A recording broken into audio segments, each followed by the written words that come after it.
They call me the Doctor. I'm the Doctor. I am the Doctor. I'm the Doctor. I'm the Doctor. I am the Doctor. I'm the Doctor. I'm the Doctor. Greetings, humans, Daleks, Time Lords, and Crephaeus. You're listening to Exterminating Doctor Who. This is the show where we take Doctor Who's most popular episodes and debate if they're really as good as their reputations. With your hosts, Aidan and Gula. And me, George Ellis. And in today's episode, we are talking about Vincent and the Doctor. We are. Back in the radio studio. Oh, yes. I'm ill, so my voice is much quieter than it usually is, and we'll probably wrap this up a bit quicker. I'm not ill, so if I come out of this fine. feeling ill, I will kill him. It's not contagious, it's fine. Yeah. Vincent the Doctor is the topic of this episode, but we'll just park that because, again, there are more rumours. We used to have a news section at the start. There's no news at the moment. So instead, we just put our tinfoil hats on and discuss rumours. So the first one is very random, actually. And I would love it if it's happening, but it's so odd. I'm thinking, it's another thing where I'm saying, do you know, when we finally watched Eve of the Daleks recently together. We did, and I commented more on John Bishop's hair than any. Yeah, it got to the big points. Phasmin moment, the first time it's really acknowledged. And he went, oh, look at John Bishop's hair. And I was like, oh, George, that is the big moment that's been built up. And he was like, oh, whatever. Yeah. But yeah. It surprised me. I was like, oh, yeah. When we watched Eve of the Daleks, I said to you, this is one of the most random cameos in Doctor. Not even one of the most random cameos. I'm ready. One of the most random moments in Doctor Who history, and it was Craig, the construction worker who just stands there. Who you had to explain to me because I was like, you were like, who are you? And I was like, because nobody would recognize him. I only was like, isn't that the guy from Jodie Whittaker's first episode? Like, what? Why? It's so random. But it's been reported that fan favourite companion, Ace, who travelled with the 7th Doctor, amazing, carried bazookas, beat up Dalek, amazing companion. Apparently, she's in the Centenary. I mean, are they listening to this podcast? Because that was something I was quite an advocate for returning. What? Ace, because when you described her, I was like, that's cool. Bring her back. Yeah. But why in the Centenary? Because screw it. Why not? Because it's like, can you not wait one episode to put her in the 60th? Why are you putting her in the Jodie Whittaker's final episode? Oh, the Centenary. Oh, yeah. Not the 60th. The Centenary. Which is Jodie Whittaker's final episode. Why is she in it? I thought they were the same thing. Oh, okay. But now I'm confused. Yeah. That makes. This is why I'm like. I was sitting there like, oh yeah, 60th. Yeah, she'll be in that. And then no, she's no. Because somebody was on about. This is why it was. Somebody was on. It was in some thread, and they were on about. I would love for these companions to return for the 60th, and that'd be great. We had Sarah Jane back. We had Joe Grant back. Why don't we bring back some more? Wait, how are we gonna? Oh yeah. And somebody was like saying, why don't we have Ace? It's a perfect companion. We've never actually ever seen her leave the Doctor. It's probably mentioned in some comic or a novel somewhere, but I don't actually know how Ace ever left the Doctor. So we're like, it'd be great to see her come back. Comes back, shoots the 13th Doctor. Well, imagine if that was the way she went out. But then the person who said the David Tennant rumour replied going, you will be getting Ace back, but you're missing her by one episode. She's in the Centenary. And it was like, great, she's back. What's she in that episode for? Well, that seems... Maybe it'll be like she's at the end of the Centenary and then she shows up in the 60th. Probably not, but maybe that. But I feel like it's just weird to have her show up in... Because I think that'll take away episode. From Jodie's regeneration.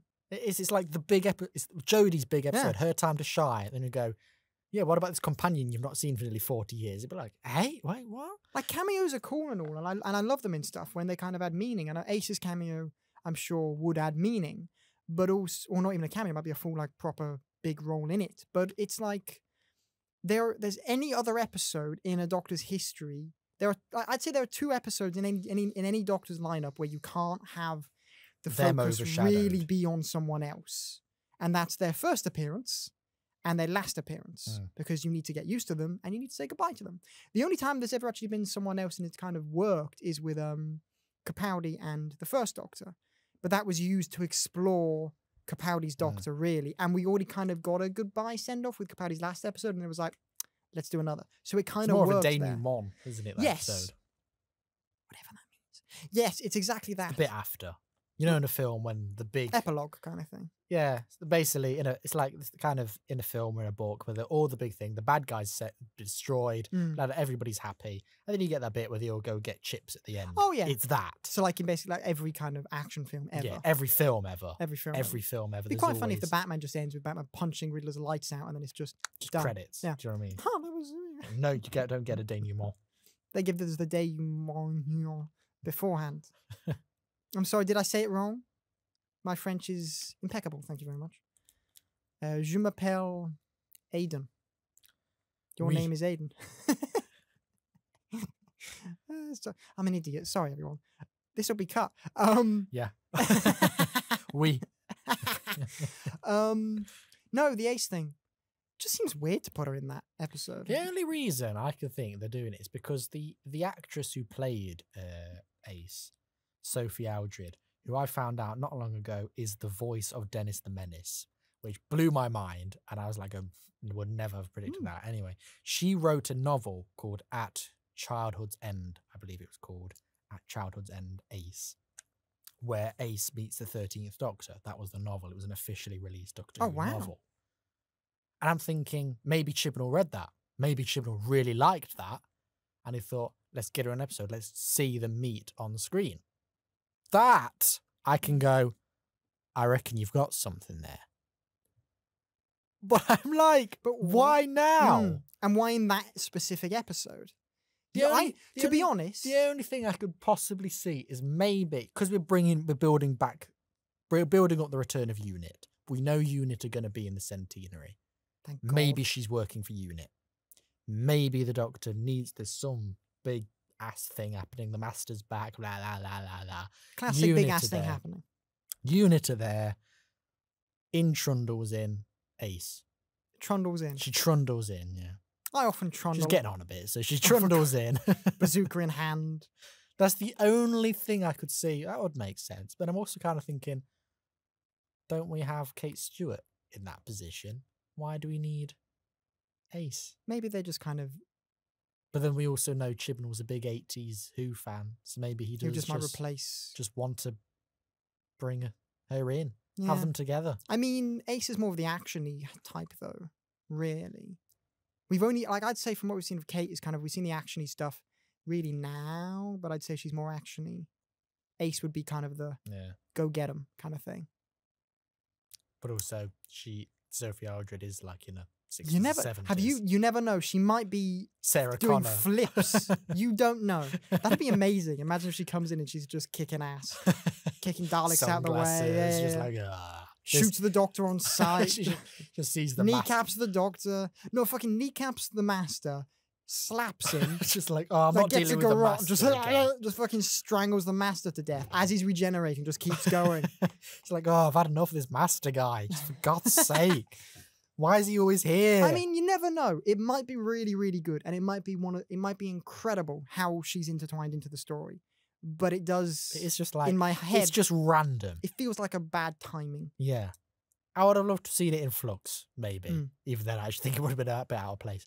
But I would love to see it. I would love, of course, I would love Ace back. She's probably, if I'd say who is a companion from Classic Who that you'd want to come back the most, it would probably be Ace. I've wanted to see Ace. I don't really know anything about Ace, but I know she shoots things. Actually, Susan would be my number one. Susan would be my number one, and then Ace. Actually, thinking about it, because we need that. We've discussed Susan.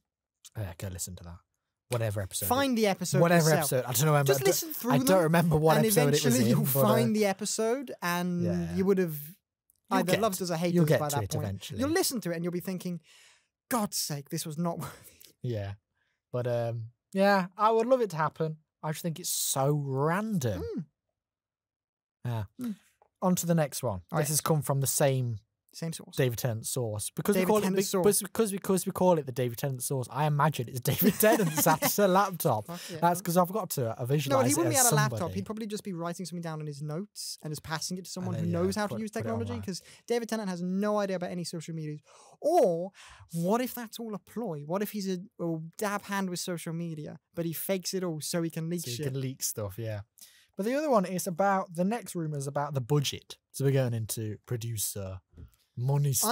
I'm a producer, for God's sake. I do that stuff. It's fucking boring. Yeah. Why are you giving But the it up? reason I'm bringing, because usually I'd be like, because I had this conversation, I'm sure I mentioned it on the podcast, but I had this conversation recently about, they were saying that I was on about how I really love Series 10, Capaldi's last series, and they were saying, I can't watch it, it looks cheap, it looks awful, and I can't sit through it, it really bothers me. And they went, whereas I love the Jodie Whittaker era because it looks so good, it looks expensive. And I said, since when was Doctor Who the show we went to for production value? That has never been the case. I like the wobbly sets. I like when CGI is clearly done in by 3 people in a room. Do you know what I mean? I said, it's never been a hindrance to me. I need plot. It's a nice, okay, I'll say it's a nice addition, yeah. but it should not be the thing you go to it for. Yeah, exactly. So it's like the Jodie Whittaker era. It's like, it looks pretty, but what's the plot? It has there's no substance, but it looks nice. Whereas Series 10, yes, it does look awful, admittedly. Every set looks the same. Every spaceship looks the same. You know what I mean? It does look cheap, but the plot's there. But I'm in there. It's amazing. I love the plots, all that. Anyway, the point is, obviously the BBC is now partnering with Bad Wolf, and Bad Wolf is owned by... That's such a cool phrase. I love that. Bad Wolf is owned by Sony. It means money, money, money for the new series. And if you've got enough money to hire us, maybe? Yeah, they are actually... Bad Wolf are actually hiring a office runner at the moment. Okay. And somebody who works on Doctor Who shared it to his story. And I thought... Are we going to fight for that role? I thought, I think I know what that job's for. But anyway, the point is, let me just show you this. It's Flux. It looked good. We agreed that. It was made in lockdown. I thought it looked good. Every episode had roughly a budget of 1.2 million per episode. I'm just like, oh wow. So remember that. Money. 1.2 million Per episode. And how it looked. I've got that in my brain. I'm with you. The rumour is, per episode, for Russell T Davies era 2, 6 million Fucking per hell. episode. Per episode. Per episode. Fuck me.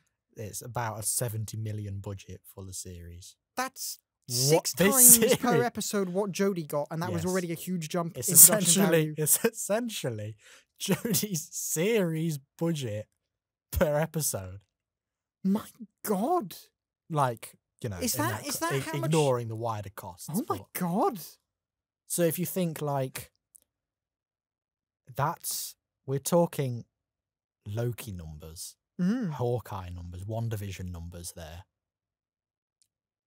And I'm just thinking about what Doctor Who did under Russell T Davies with a fraction of that. Yeah. So if he's now like, you've got all the money.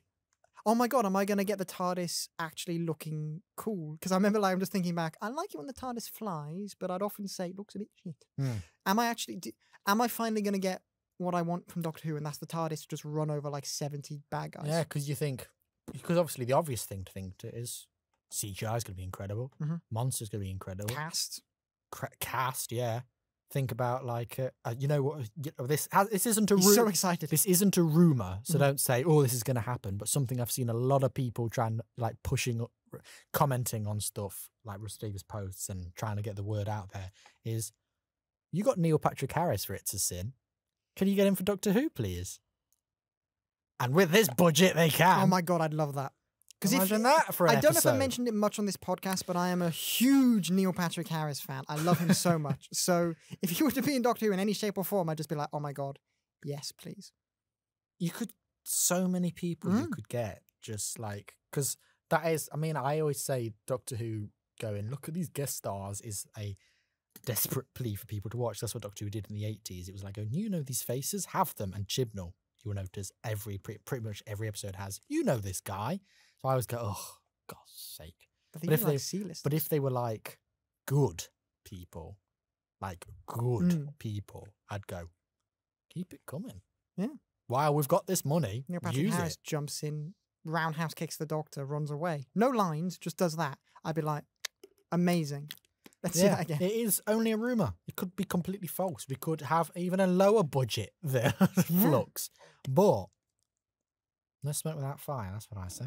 That's sick. That's very interesting. I want to see how that... But yeah, that was the point. I was going to say, you said cast. Imagine the set of the TARDIS then. That's what I was just about to say. Wait. You said cast. I was about to say, what's the TARDIS interior going to look like? It'll be a full set. That'll be for certain. Yes, not a half sitcom set like we had in... Yeah, well, I love it. But how many layers do you think it'll have? Like when I say layers, do you think like obviously Matt? Yeah, like obviously Matt's kind of onwards, and then obviously we've got Jodie's. Like there were the layer things of what was underground. And I saw there was the other rooms. I want to see more rooms. There was a bit of concept art going around recently, and it was the original designer of the Russell T Davies era TARDIS, and he said it was basically one of the kind of like napkin drawings you kind of get, and he was going, this was what I originally pitched to Russell T Davies, and it was pretty much the TARDIS we know, but bigger and on 2 layers, and it had the seal of Rassilon. Yeah. I had a massive one of them on the wall, and I looked at it and I thought, that is bloody cool. They'd have to tweak it a bit so it's not quite as similar. Yeah, obviously, but I thought if you did a version of that with that seal of Rassilon on the wall, 2 layers, 3 layers, whatever, go for it. I'd love the layered system. I do love a layered TARDIS. I think you'd add and we'd get better layers or like a higher layer in a way. Like I feel like it would add some wheel. It would add some real kind of versatility to kind of the scenes you can do in the TARDIS. Because I feel like the thing about Matt's TARDIS, although not a huge fan of the first design, having the layered system down below and kind of the different rooms in a way, and kind of the different weird bits, it added a real kind of sense of space to that TARDIS, and it felt really very it felt like you were really in the TARDIS. And although I love Tennant's TARDIS, I'd say you kind of lose that a little bit as it goes along, as you kind of notice it's one side and not many layers. That's why I like the first series actually of Tennant, because they do that bit in kind of the floor grate. I love that. It was just shooting up and he's just like, why are you down there? And it's like, cool. Just give me layers, give me depth to the TARDIS, make it feel alive. I like that. I really do. I want to see that. Give me like a little window. Yes. So it is, that is something that I go, because Doctor Who is not the show I go for production value. But if you're going to give me production value, I'm not going to refuse that. And I would love to see what does Doctor Who look like on that budget. Also, that budget, is that for the series alone, or are you stretching that to other things? Do you know what I mean? What do you mean? Like you could do a limited series off of that. Yeah, and I'm thinking also kind of give Ace a series. The marketing might be better. Marketing, yeah. Now I'm actually thinking for the Doctor themselves. How much money do you think is going to be put into that then? Because you could go for it. I know the same person who said actually, I love the Jodie Whittaker era because of production value, saying something they would love to see is for the 60th, a big name, just for the Doctor for one episode. I thought it's a cool concept. I don't really want it, but I thought if they did do that, like imagine if they just like went, Helena Bonham Carter is the Doctor for one episode, and then you get the actual one for the next one. It gets people talking. It gets people's attention, doesn't it? Tom Cruise is the Doctor.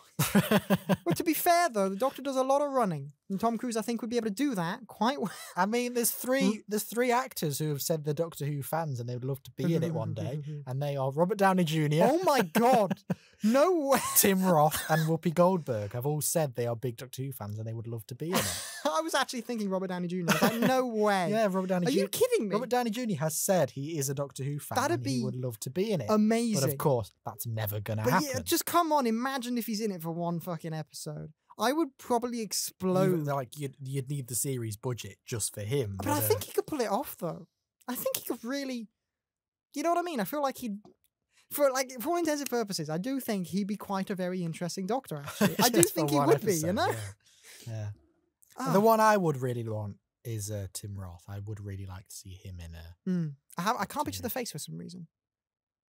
He's I feel like an Abomination in Hulk. Yes. And yes. No, the person I was thinking. Yeah. I think he'd be quite a cool that one series master or something. I do. Christian Bale. method actor, actually regenerates.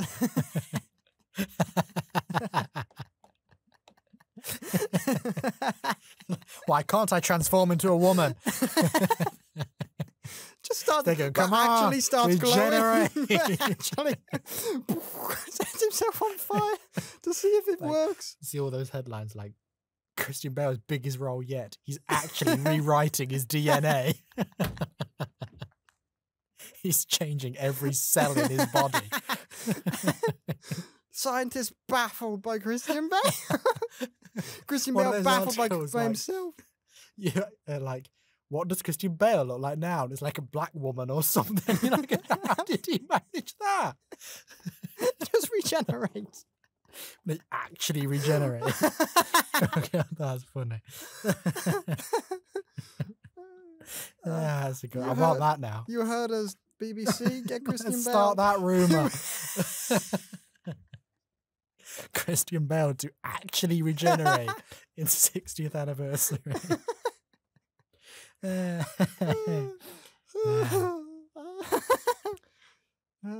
If we get anything less, I will be quite disappointed. Yeah, I'm starting that rumour now. Let's get on to Reddit immediately. Oh god. Yeah, which leads us on to really our last rumour, which is a very quick one, but it's just about that 14th Doctor. Apparently, it's going to be announced next month. Next month? Yes. That's exciting. The Christian reason Bale. The reason is that the rumour has started is because it looks as though filming is going to begin in April. Not confirmed. And obviously, filming begins. Looks as though it's going to be filmed in April. And obviously, the last thing you need is paparazzi going, it's the new Doctor. Slap that in the sun. Do you know what I mean? You want it announced before. And also because people are saying, like when Doctor Who returned in 2005, it was announced Russell T Davies would be doing it 2 Septembers before it began. His return was announced 2 Septembers before it began. And they said it was the Doctor's revealed 2 Marches before it began.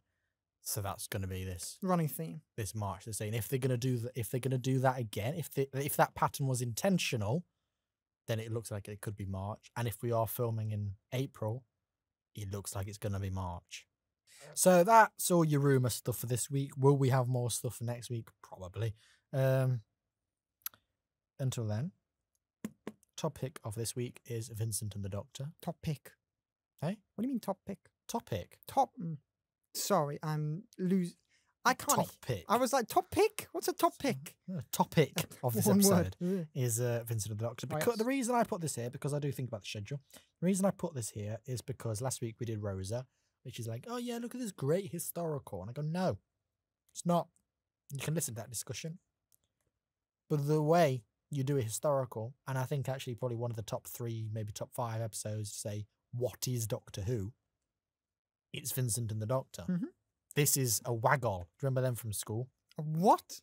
A waggle. Mm-hmm. Do you not have waggles? I don't think anyone will have a waggle.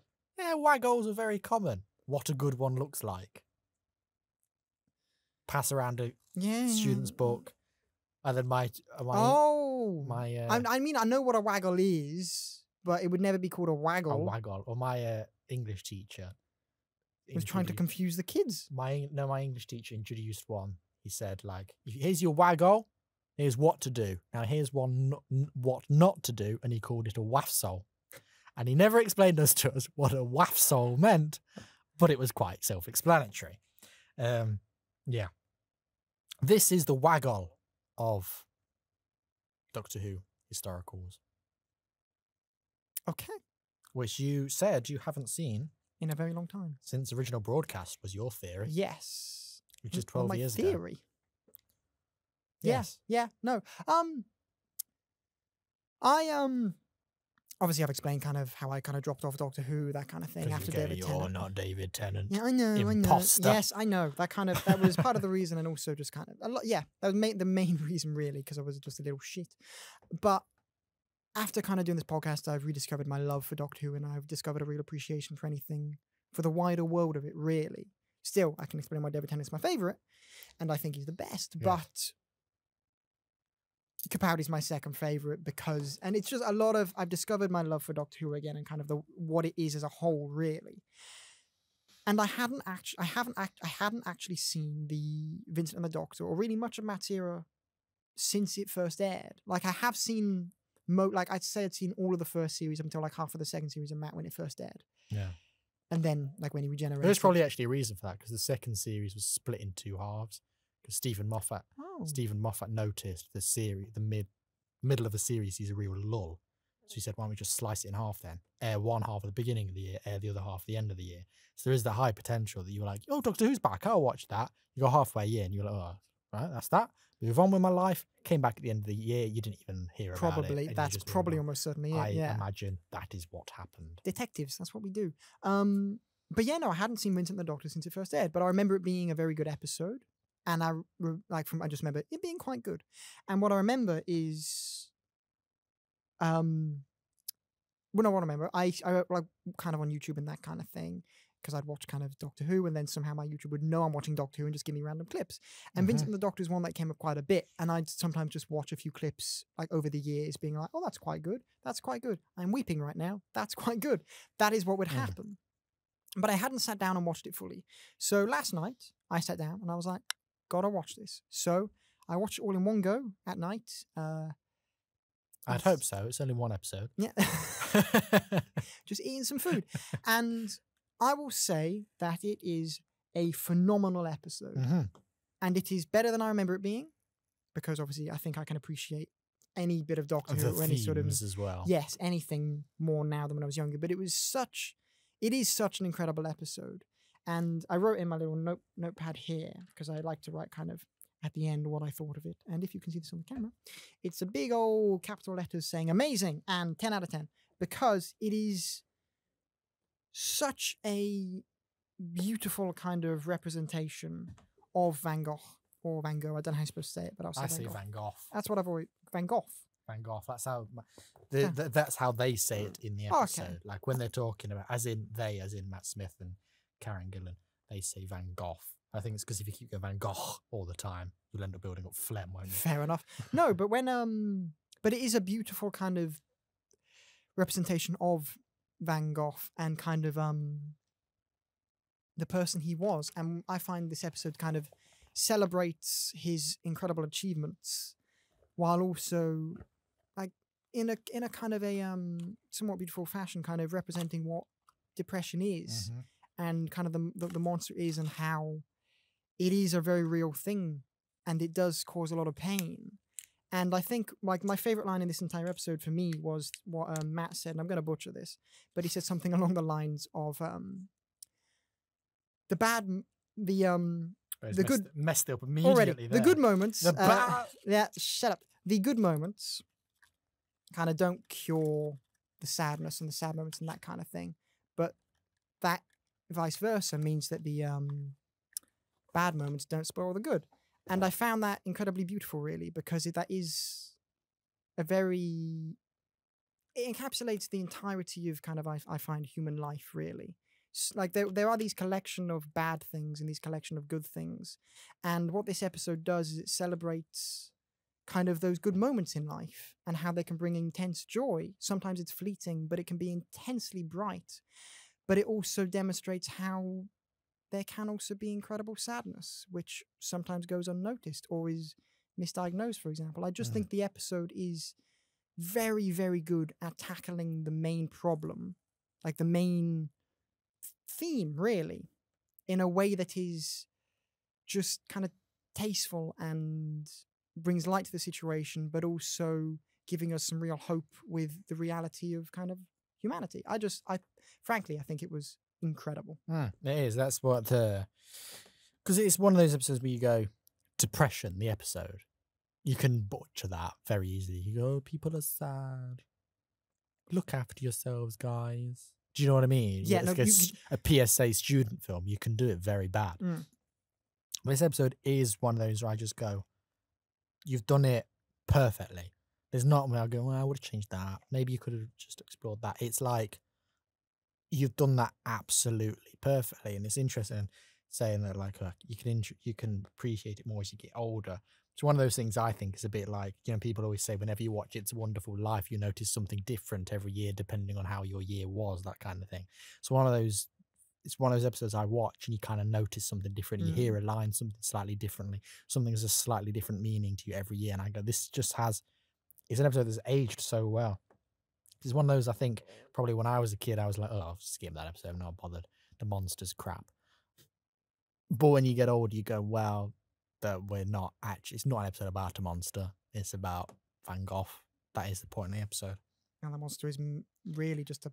It's a monster that only he can see because it's only his depression. And when it's one of those things, when the penny drops, when you watch it as a kid, like we would have done, and just gone, it's a chicken-looking monster thing. And that's it.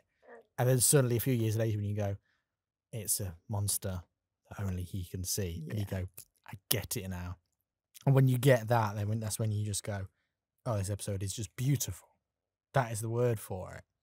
And it's just like, it's one of those you kind of just, it's like I said to you yesterday, it's written by Richard Curtis. Man wrote Love Actually, Mr. Bean, Blackadder, all these iconic things, probably more than that. They're just the three off the top of my head. And it's like, he just wrote this. I don't know. He bashed out a fantastic episode and was like, and then, yeah. I just love the idea. I was going, I just fancy writing Doctor episode about Vincent van Gogh. Project Stephen Moffat. I was like, can I write this? Go, yeah, go for it, Richard. And it was like one of the best episodes ever. It's one of the best exemplifies for what is Doctor Who. Watch this episode. So yeah, thank you. Good night. That's just, it's very, I think that's incredibly impressive because to come on, right, like, okay, maybe imagine he had this idea to write a story about Vincent van Gogh and kind of write an incredible story about him and that kind of thing.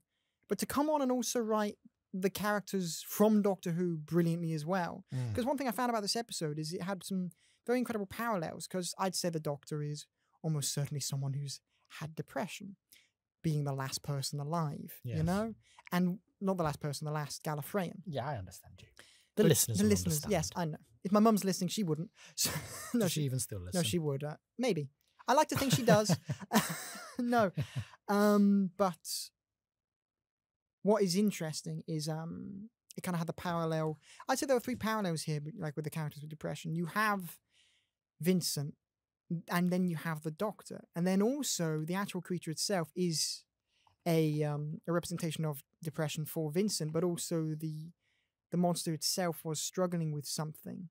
So it had another kind of weird parallel on top of it. It was just a lot of parallels I found in this episode, and I've just found the writing, to be able to write the Doctor so flawlessly for one episode as well as everything else, to just come on one episode, write the Doctor really well as all these other things. It's just very impressive, I find.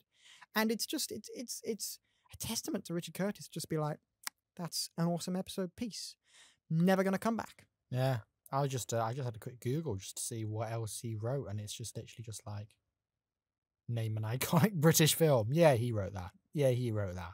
Yeah, he wrote that. It's just ridiculous. And in fact, it's one of those where you go, it's kind of a bit like the way Neil Gaiman wrote Doctor episodes. You're going to go, how did we manage that?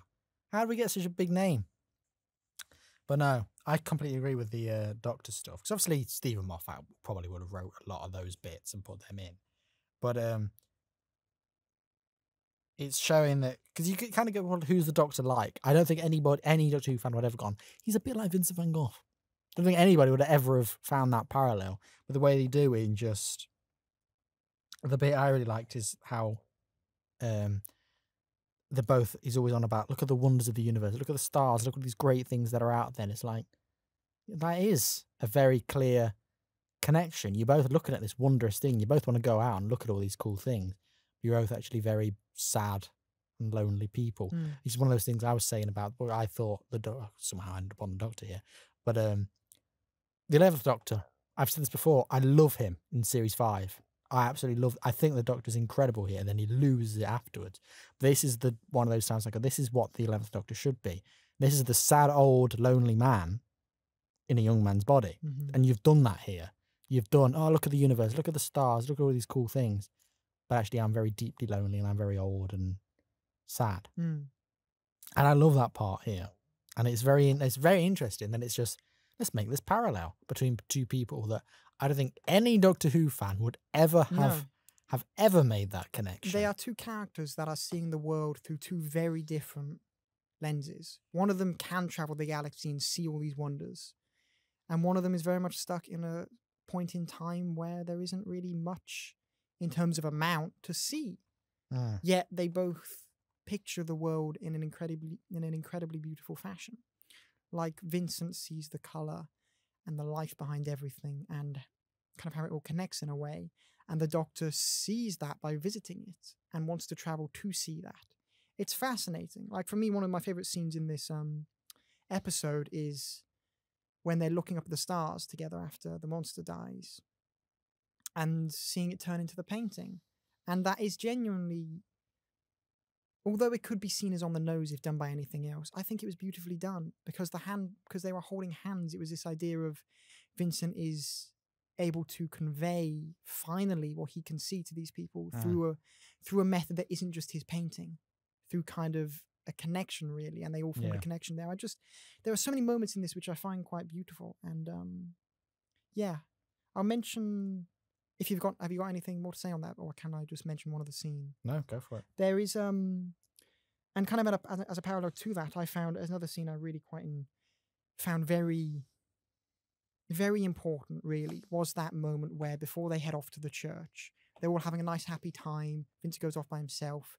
The Doctor and Amy talk for a bit, and then after that, the Doctor just goes to get Vincent, and Vincent is in his room weeping, and he is feeling this intense depression and sadness, and he is unresponsive to anything the Doctor can say or do, and it eventually resorts to anger from Vincent telling the Doctor to get out, and that's just a sudden change into shift, and it's an incredibly powerful moment and beautifully acted. I don't know the Vincent actor, but he's Tony Curran. Tony Curran, just to say, fucking incredible in this entire episode. Do you know what I was just a side step?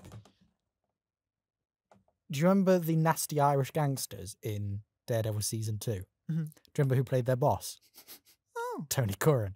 So whenever I saw him in that, I was like, oh, look, it's Vincent. And he does something heinous. And you go, Vincent. And he was like, what are you doing? That's interesting. But no, yeah. Yeah, no, that's interesting. But that scene. Very good actor. That scene, yes. That scene. It's a sudden shift from the Vincent we'd seen him talk about no one liking his art and a bit of anger and a bit of that kind of thing and a bit of kind of abrasiveness. But that was the key moment where we see the true sadness behind the eyes in the soul, like so deeply rooted. And the Doctor can't say anything to get him out of that. And as I said, Vincent resorts to kind of kicking the Doctor out, and the Doctor understandably like leaving, just being like, okay, I'll leave you to it. And then he doesn't try to disturb him. He's just like, okay, we'll go sort this ourselves. And then the next scene over, Vincent just catches up, and he's happy again, and he's talking about how that was just a mood swing or that kind of thing. But I found that that moment moving on to when he's suddenly all good again, I find so real in terms of representation of what kind of depression can be, because you have this incredible pain there that can sometimes come and go. But it is always there until it's cured in a way. It can always be there, and we see these kind of happy moments with Vincent. But by seeing that, you realize he is like it's a real kind of saying he is depressed. The thing I was saying that it's very easy to do.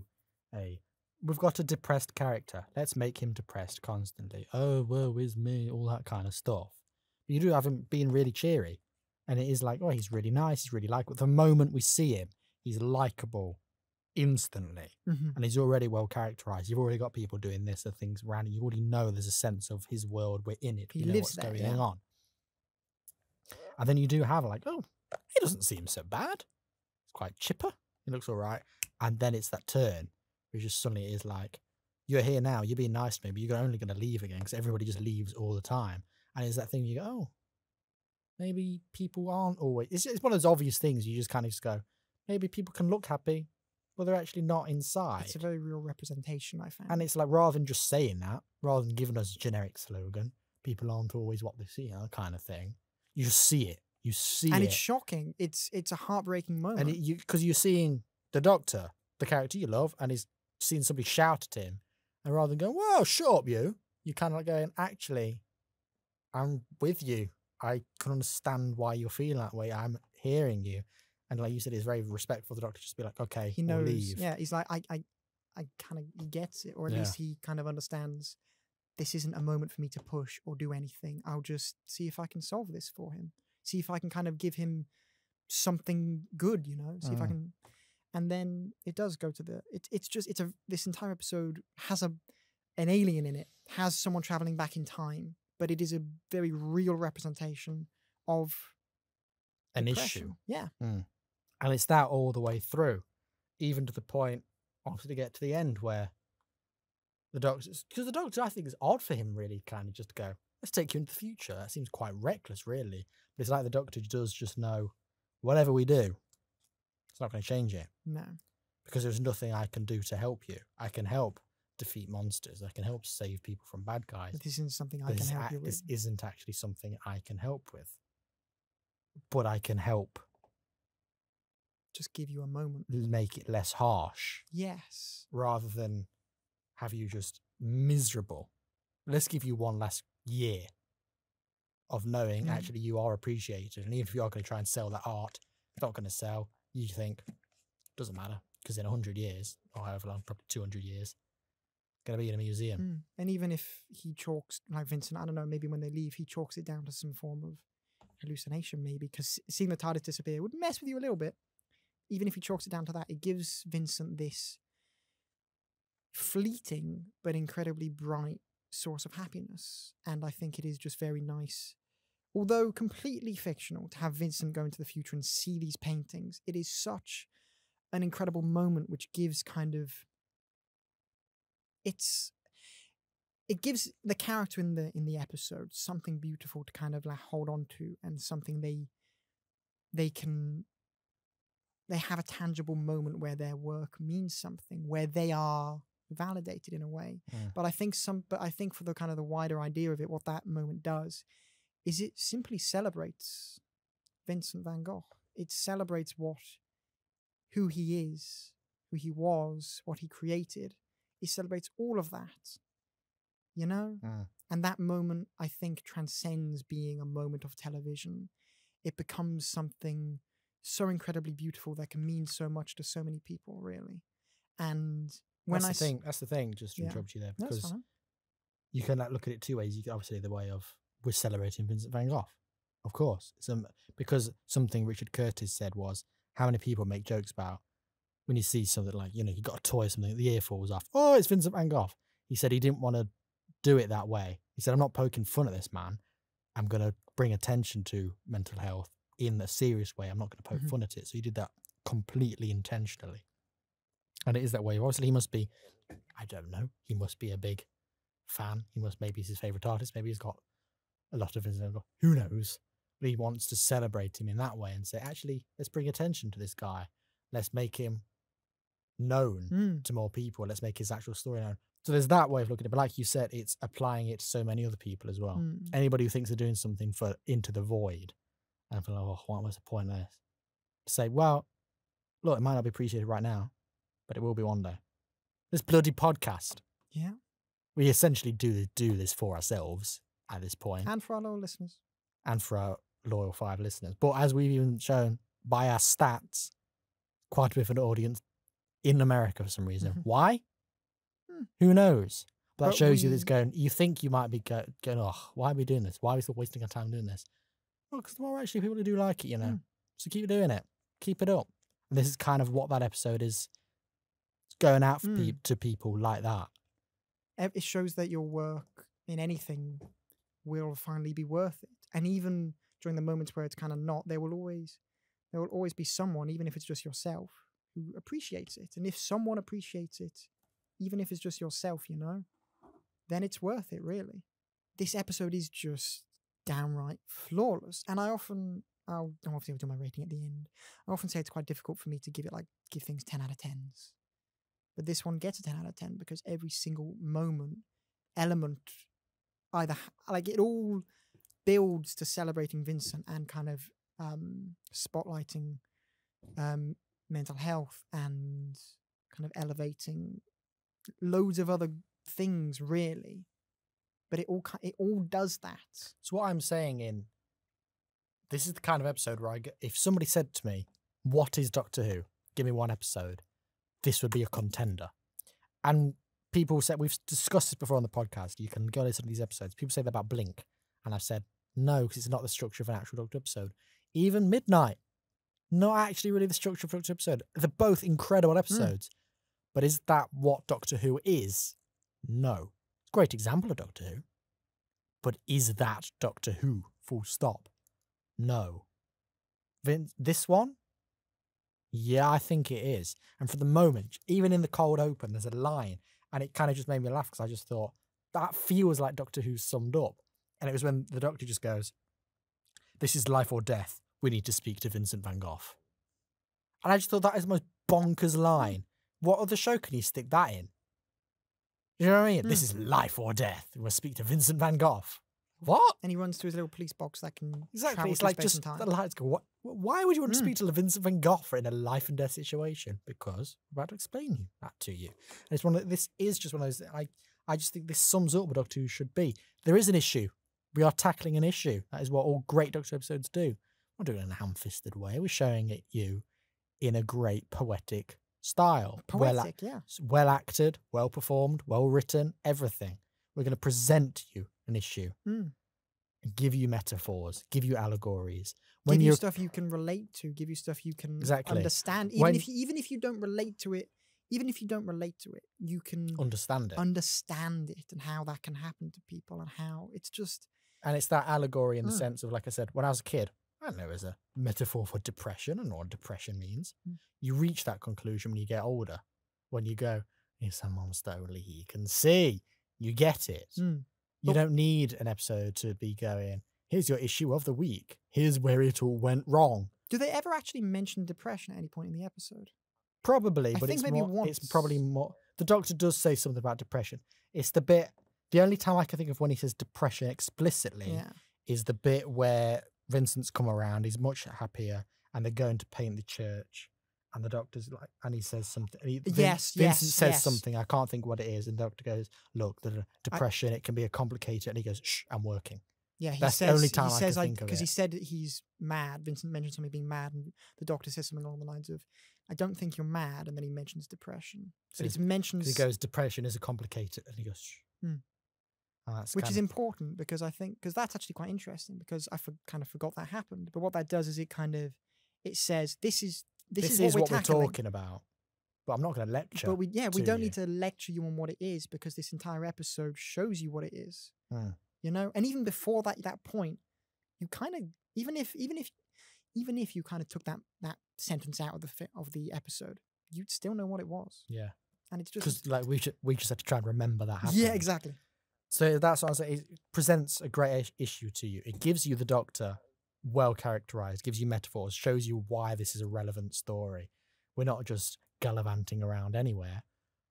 We're showing you, actually, here's a parallel we can draw between these two characters. It's a great example of that. You got a companion who is probably a bit more is a bit more resigned in this episode, really. She doesn't really do a whole lot, but she still plays a big part in moving the narrative along. And at least in Vincent's life. Exactly. She's relevant to be there. Will this episode work with just the Doctor and Vincent? No. We do need Amy there. It's just everything. And then obviously we've got a monster, which, yes, doesn't look great. But that doesn't matter because it's about what does it represent. Is it a threat? Are we actually scared of this at points? Yes. When he sees it in the mirror and he's running away from it, it is, it's not scary. But if you're a kid, you'd be like, ooh. This episode is everything Doctor Who should be. What is Doctor Who? It's this kind of episode. It follows, and there are a few others I can think of. Like it follows, where I just think it ticks every box. Like it quite blatantly follows the classic Doctor Who structure. Cold open, threats found, go visit the threat, get to know people. Threat shows up, run away for a bit, deal with threat. Threat goes away, say goodbye to the people you knew. Done. But with a little bit at the end. It is the classic formula. But when I'm watching this, do I think, God, I've seen this before? Never, at no point. Because it does it in such a beautiful fashion. It is damn near impeccable, this. Like, I'd say the only issue anyone could say about this episode, I think, would be CGI is a bit naff. But as you Yeah. as you've said, that's not the point. I tell you, I did write some negatives, but you'll see they're not really negatives. And I was just these are the bad things I wrote about it. First one, Crephaeus. I put Crephaeus CGI isn't great, but who cares? That was what I put. The next one just said Rory stuff does work, but it does kind of stop it from being a bit standalone. And that's my only complaint about that. Do you know, it's all, you know, because she's obviously Rory's just dead. She's erased all memory of him. She has no idea Rory ever The Doctor mentioned him. existed. And there's all the stuff about like, why are you sad, Amy? You're crying. And that's all stuff about Rory. They're the only times where I kind of go, this does take you out of it slightly. Didn't really for me. But it's only because it's only in the sense of like, I like this as a contained tale. And when you're doing that, remember the series arc. That's when I kind of just go, did we need that? Yeah, Could we not have done taken quite it? subtly though, so I think it's like Yeah, I kind of think, could we not have taken a break from that? But you also kind of think, actually, you probably do want to just draw that parallel between the Doctor and Vincent, draw it between Amy and Vincent as well. And you do kind of need that. It's like, oh, you're sad. So are you. So it does work, but I just, look at that. My note did say, Rory stuff does work well, but does take standalone element out. Yeah, and I kind of didn't notice that, to be fair. That was my own. Because I kind of forgot the arc. Right. And I kind of like, it's been a long time since you saw it. yeah, but no, it was quite interesting because it was just kind of like, it didn't really take me out of it. Like that little crying moment, I was just like, okay. She's sad about something. Yes. And then when the Doctor mentions, he goes, Rory, Amy. And she goes, who? And it's just that kind of thing where I just thought like, I'm sure she'd know, but I was like, yeah, it's because she's just got confused. Because he got. But either killed and way, got it's sucked no, into I the can only think of those 2 moments in it. Yeah, which- I can't think. I think there's maybe one more close to the start, but other than that, I can't think of any other. Yeah. And then the only other negative I wrote was Bill Nye is slightly underused. But I think, And I just thought, he's a major actor. He's only in it for about 2 minutes. although underused, Used perfectly. exactly. So I think I'd actually rather it be this than if he were in it more. Because when he Yeah, is used, that's every exactly what I'm single saying. word he says, perfect. Like it's amazing, brilliantly acted. And when he's describing Vincent, it is such an incredible Delivery. It's so well done. Oh, and that shot though, when they're both spinning and it's like they're on a turntable with all the paintings floating around. Did you think that? So I did as well. I thought that's... It must be on a turntable. They have to be, mustn't they? but I Yeah. thought that's beautiful because that is Vincent being surrounded by his art while listening to an audiobook of why he's great. And that's quite an artsy thing to do. It is. It's really artsy. Brilliantly done and doesn't take me out of it. I remember it, but I'm thinking, God, that's a beautiful representation. There's so many things in this which are representations of other things. It is very, very good. And Bill Nye. Loved him in it. And it's like, oh my God, if they could get him for Doctor Who, do you think they could bring him back like for the whole Well, it's one of those, I series? think he probably came with Richard Curtis. Probably, Do yeah. you know what I mean? It's one of those, I'm sure, isn't he in Love Actually or one of those kind of films? I'm sure Maybe. he pops up in one of them. And we did Rosa last week, and we said, oh, no episode has ever used pop music before. It was awful. And then we remembered at the end, oh, wait, this episode did. But it's so used so well. It's subtler. It's just that kind of... And then it kicks up as soon as they're in the room. Exactly. And it works. And it's kind of... It is sort of brought in universe because it's playing off that radio that walks past them. It's like it is an interesting choice. I don't know why they made that choice. It works. But it works here. Rather than in Rosa, they're just sitting there and then suddenly, and I rise up, just suddenly appears out of nowhere. That is jarring to me. But this, kind of leading it in, you hear it on the radio, Vincent thinks, what's that? We follow it through. It is an emotional piece of music. And then it kicks in.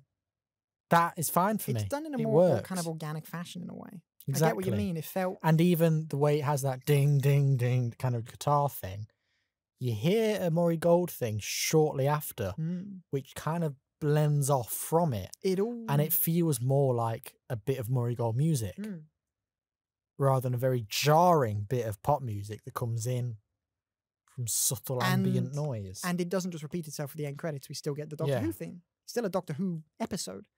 And just to mention Murray Gold again, I've missed him. I really have. Because fucking hell, like that. My favorite moment for music in this isn't a really kind of big, powerful, but it is the moment where the Doctor is kind of getting ready to go into the church. Yes. And he's turning on the little device, and you hear his kind of Doctor theme. Slow down. But slowed down in a really kind of... And when I first heard it, I literally went, oh my God, is that the... And then it goes... And I'm like... And even a different variant, because we discussed a similar thing when we did Time of the Angels. And we said, do you hear that? But it's even another variation on that. That one, it's so funny how it's the same theme, slowed down, but that one felt like, oh, we're building up something. Oh, what's going to happen? And this felt like, oh, we're preparing for something. It's so weird. Emotion. Yeah. It's the exact same bit of music.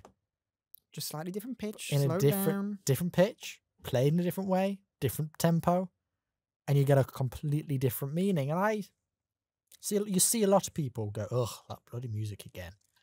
And I'm actually one of the people who says, no, actually, I will hear that every goddamn time you give it to me. It's probably one of my favourite themes for a Doctor. I find it so... It's probably my favourite, actually. It is so... Like, I love Tennant's music, but this one is so very much just like... It's gorgeous. And for like, even before I've got back into Doctor Who, the one theme I remember from Doctor Who is this one. And it's like, why am I remembering that so much? Because it just is... It's very much the kind of music I like for kind of my heroic characters. They're gonna go do something heroic. You get it subtly, and then the moment they do something, and it's like, I love it. It's amazing, and it's amazing. I mean, it is the best Doctor theme.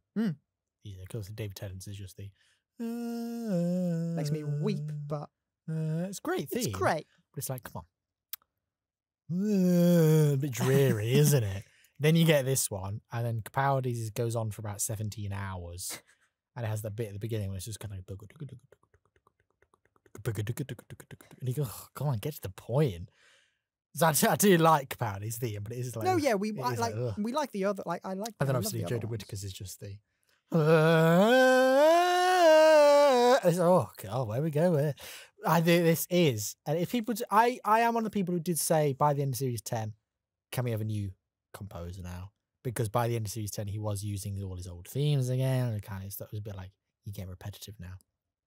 But the people who say he was repetitive using this theme all the time, I say no, because there are different variations, and all those different variations have a different meaning. He's not just going, press play on that one again.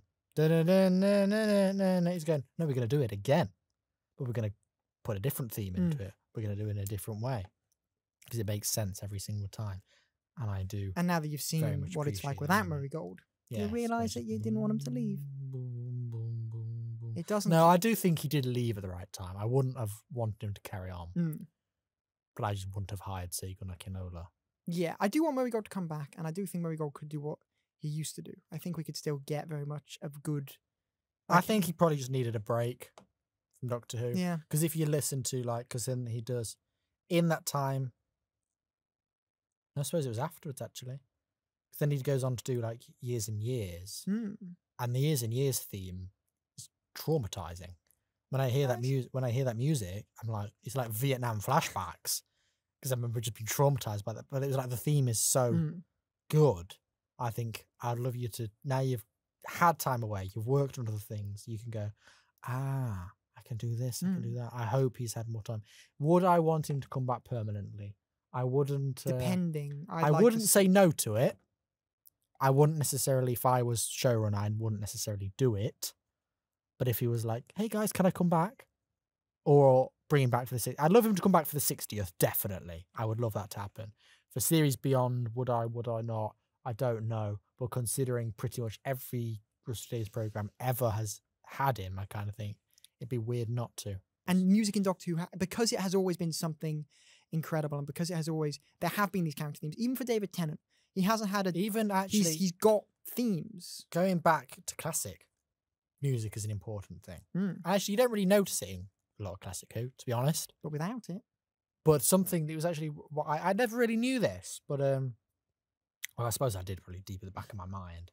But because I'm watching Doctor Who with my boyfriend for the first time, I'm watching Doctor Who Confidential at the same time. So I'll watch 2 episodes with him, he clears off, and then I'll watch 2 episodes a few days later of Confidential. And I'm finding that so fun to do because it's really interesting to watch the way they do things. And there was something they kept saying through the early episodes, and it was saying, what do you remember of Doctor Who? What do you remember of Doctor Who? And they said, being scared of the monsters, and being scared of the music. It was that thing. I thought, I've never heard that before, or I have, but not for a very long time. So you kind of think, for me, Doctor Who, music is a very important part of Doctor Who, and we discuss this a lot on the podcast, and I usually cut it out, but I'm not going to. I'm going to keep it in this one. And I kind of think, why do we think that? Are we the only people who think that? And I think, well, actually, clearly not. Clearly, music has been an integral part of Doctor Who it always has been. And then now you do have this ambient noise. Yes, it's an interesting thing, because last week when we were saying pop music, don't like it. And by the end of that episode, we realised, hold on, it's not the first time. But it just does show you this is how you do it right. And actually, because you was fine with, and I rise up last week, but I bet now you're thinking, I was fine with it. Fine with it. Didn't like it. You know? Yeah. Fine with it. Like, I also wondered, I wonder if your Rosa rating has changed. Probably. Because you gave it 6 last week. Yeah. And after seeing this, 5. I give it a 5. You give it 6, I give it a 5. After seeing this, I kind of thought, a bit high that. I'd probably go down to a 4 personally for Rosa. I'd drop it down to a 5. I would. Because it just, I know I've kind of just forced you into that opinion there. No, but you drop your rating. But it shows you the power. But it shows because when you see it done right, when you see it on its own, yeah, it ain't bad. And then you go, hold on. When you watch one immediately, a week later, you go, because we're not comparing it to something completely different. We're comparing it to its own show. Yeah. And it is doing it worse that its own show has done it. So therefore, kind of has to go down a rating. It makes sense. It does. Yeah. Yeah, so that's that really for us this week. I think it was a good episode. I enjoyed that. Next week, it's quite funny because the way I scheduled the podcast was very specific to work out in a very specific way. And next week was supposed to be the first episode back after Christmas. Because I was trying to do, we're back. Let's do some 2-parters. Not worked out that way, but I've just had to just shrink the schedule. So next week we are... You'll notice, basically what I'm getting at, you'll notice a theme as we do the next few ones. And next week, we're doing a 12th Doctor. 2-parter. Featuring Daleks. Do you know what it's called? Probably not. Well, do you know what I'm talking about? Maybe. 12th Doctor, 2 parts. Yeah. Bit of Davros action. Magician's Apprentice / Witch's Familiar. Lovely job. The reason we're doing that is because I think it's one of... It sounds like I'm going to cry. It's very emotional. I think it's one of the best episodes of New Who. Yeah. I think it's incredible. Not a lot of people agree. Oh, interesting. Not enough to qualify for Series 1, in the sense is that episode's terrible, but I think it's very good. It is highly regarded. Some people go, not the best. So, yeah, I'll be on the defensive next week. Lovely. And I will decide whether I am or not. I'm almost certain I like it, but... Yeah. I'll watch it more critically because I've watched. Okay. Why do people not like it? Yes, and I've watched like Capaldi's kind of being. God, it's Capaldi. Whereas I'm gonna watch it like it's Capaldi. Yeah, very interesting, Mr. Capaldi. Let's see what we've got to offer. I'll email him, dear Mr. Capaldi. What do you think of this episode? Yeah, that's all from us this week. Thank you for listening. Thank you very much for listening, and goodbye. See ya.